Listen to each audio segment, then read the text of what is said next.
Well, this is Shirley from Alaska, the herb lady. We're going to speak about wormwood. I really never got involved with it till I got involved with the cure of all disease, Hilda Clark, on the parasite cleanse that she did, and I've been helping people. I've helped about 350 people about getting rid of their parasites and gallstones with her. I've got it all outlined out and got the herbs here, and they call me up and tell me how they pass. But wormwood is the one that black walnut gets the adults, the wormwood gets the larva, and then the cloves gets the eggs of the parasites. And so if you can understand that, that's how I got involved with wormwood, and I keep it in the stocked in the herb shop all the time. Wormwood is one of the oldest medicine plant known. It relieves inflammation of the stomach, and it helps with pain. It helps with failing eyesight and hearing and sore ears and painful eyes. It also tunes up your liver. I didn't know it did all that. All I knew it got rid of the larvae on the parasites. It keeps whirling, which is stored in the closet from being eaten by moths, and it keeps the lice off the body.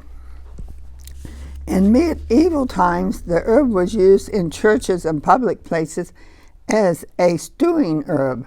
Wormwood was said to counteract the effects of poison by hemlock. And you know, in the Bible, they said they sat down and ate and there was poison, and they sewed some stuff in and stopped the poison. And I wonder if it was wormwood. When I was reading that, I went, whoa, because I could not remember a herb that could stop the poison, and wormwood is one of them. In 1527, a famous artist of the period was wounded during a siege of Rome. He was helped by wormwood, and he wrote this in his autobiography. A cannon shot reached me. Could you imagine being shot by a cannon? Which hit the angle of the battlement and carried off enough to be the cause. The whole mass struck me in the chest and took my breath away. He laid stretched upon the ground like a dead man and could hear what the bystanders were saying.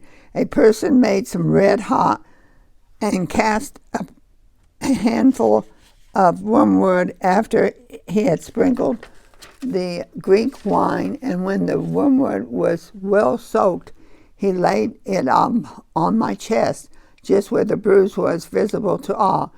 Such was the virtue of wormwood that I immediately regained my scattered facilities and was healed. Now, that is a story, and it's in his autobiography. In 1772, Dr. John Hill recommended that the herb for many uses. A light infusion, he said, would strengthen the digestive system, correct acid, and supply the place of the gallbladder. People with weak digestion continue with smaller amounts to maintain a good benefit.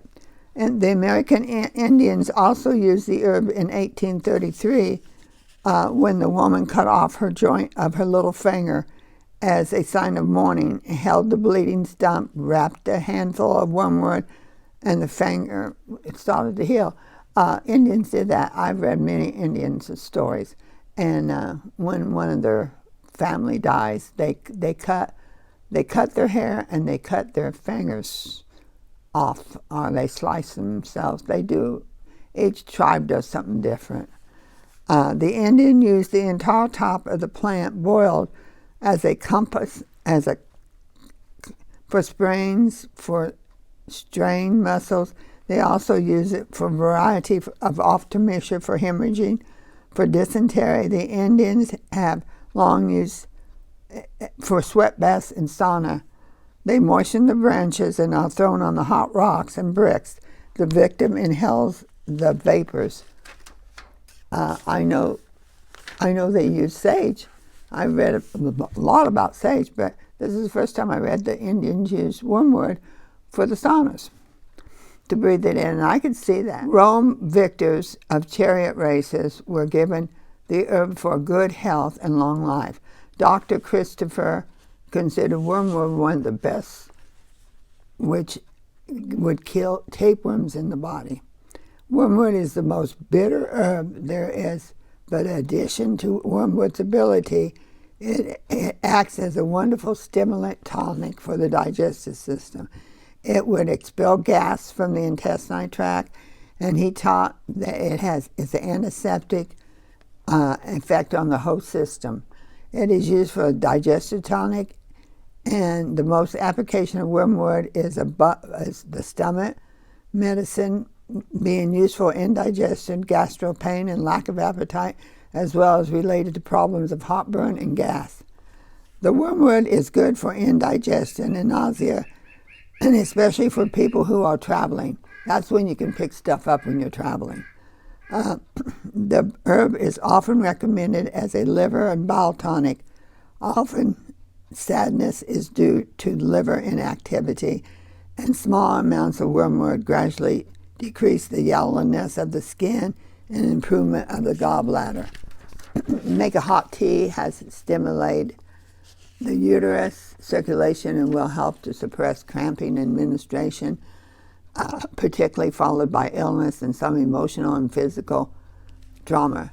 Village healers in some parts of the world treat fallen arches with a liniment made of wormwood steeped in rum.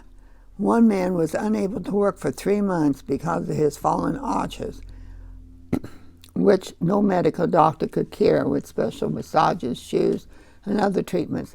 The village healer had him to rub the feet with wormwood, keeping the feet bound with gauze, and the man was able to work within 3 weeks and missed no work for the next 20 years of his employment.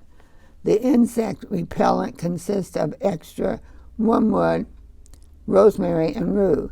These are infused in olive oil 3 times strong and prevents bites even with mosquitoes when they are terrible.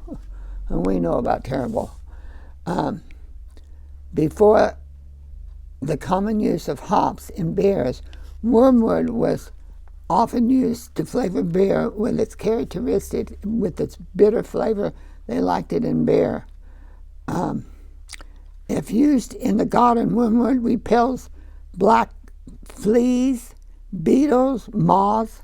It also protects cabbage plants against the cabbage worm. A tea sprayed on the ground in the fall and in the spring discourage slugs. A wormwood tea bath will chase fleas from dogs and cats.